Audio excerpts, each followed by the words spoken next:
Get the fuck off my wheel, cunt! We have a video here, bike buying tips for noobs. Now we're going to use Freely's bike. This is her latest bike she's just bought. She bought this herself. This is the Live Giant branded Avail Advanced SL0. This is a $12,500 bike here in Australia, Aussie dollar, 8,500 US. You can see here. You can pick them up a bit cheaper now though, because it's last since it's 2015 stock. A little bit dirty, but only doesn't keep it. It's a bit of sugar there, sugar water. Some run throughs, alright. So the cranks I recommend, this chaining size is a 50-34. You can, I'll write this down below. This is also my ebook. If you haven't got a copy of my During Riders Lean Body Bible, I recommend get a copy. It's the fucking best cycling book ever written. I've read them all. I can say that with confidence. 50-34. So this means the number 50 means 1, 2, 3, 4. 50 teeth on the big one. The little one's got 34. So that would be as a minimum gearing. All right. On the back here we have a 32 cassette. 1, 2, 3, 4, 5, 6, 32. All right. So it's 32 teeth on there. So it's nice, good climbing gear. You can get bigger than that. You get a 34, a 36, even a 40. But the 32 is minimum I'd recommend if you plan to do any hill climbing. And it works fine with the short cage Durace.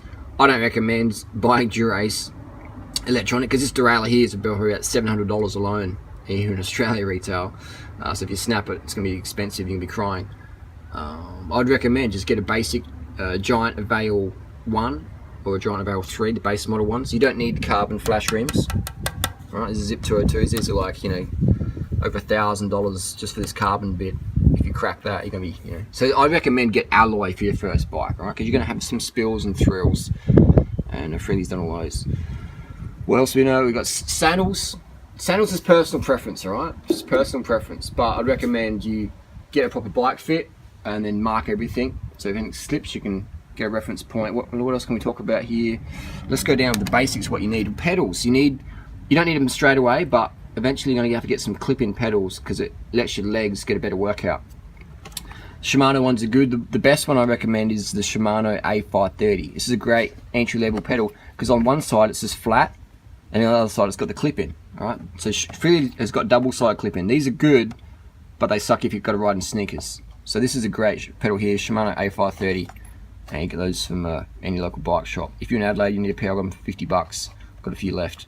Cost price, but they're a great pedal as well. I recommend A530.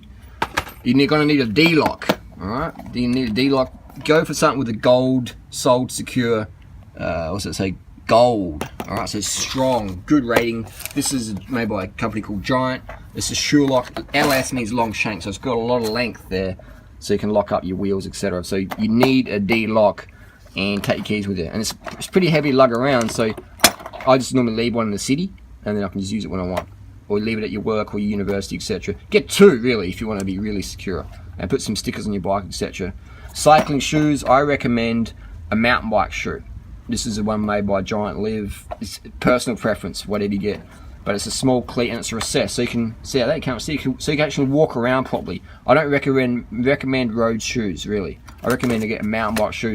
There's no loss of performance unless your name's Chris Froome, you know. And you're looking for every second counts in the Tour de France. Otherwise, they're perfectly fine. Yeah, I've got road shoes, I've got mountain bike shoes, but mountain bike shoes is what I recommend for starting out with. These are stiff. I mean, the carbon sole is great. They're gonna last forever, really. They'll last for years. You're gonna need bottles. I recommend the Camelback. Again, I'm not sponsored by any companies in this video. This is just stuff we bought ourselves. This is stuff I rate. The good thing about not being sponsored is I can give you genuine, unbiased advice. Camelback, they're BPA free and they're a good bottle. Not cheap, but they're pretty good. Lubrication, everyone needs some lube. Squirt is the best, it's biodegradable. I rate this stuff. And all you do when you apply it, you just sort of like drip it on your chain, strip it slowly like that on there, and just sort of backpedal it. And then just sort of drip it on just slowly, and just wipe off any excess if it drops on your rim. Squirt, alright? Get stuff like that. Before you first apply it, try and clean your chain off with just a rag. I just used a rag to clean my chain, nothing fancy. Lights, you need fucking to be safe at night time. This is the best light in the market that I reckon. It's made by Bontrager. Again, I'll write this all down below. It's the Bontrager Flare R. It's really fucking bright. You can't really see it on camera, but it's, yeah, it'll give you an epileptic shock if you're not too careful. Very good light, and it's USB rechargeable. So you just pop it open, charge it up for a couple of hours, and you've got good run time on there. And it clips in the back of your belt, back of your shorts. So make sure you don't, make sure the clip's all solid, secure before you put it on, so you don't lose it. Front light, you need something bright, powerful. These are good, Adelaide company. What was it, fibrous on there. Otherwise, you get something similar off eBay, but really powerful. Battery pack under there. Can go underneath your stem. So you need powerful lights, front and rear. You need to be seen. What else we got? Pump. You need. I don't recommend the CO2 cartridges. I just recommend a pump. These are about $10. I've got some of these in Adelaide as well. If you're in Adelaide, got a whole stack of them. It's a basic, lightweight little frame pump. The CO2 canisters, they don't always work. You can fuck them up, but a pump, you got it there. So that's your basics. And one little safety tip as well, I recommend, when you park your bike, make sure you don't hit this derailleur. Because if you hit this little black thing here is going to get pushed in, and then one day you change up in gears and they get caught up in your spokes, and this is what happened here. And your derailleur's going to get snapped off. Alright? So you can see here we go here. Zoom in, see that there?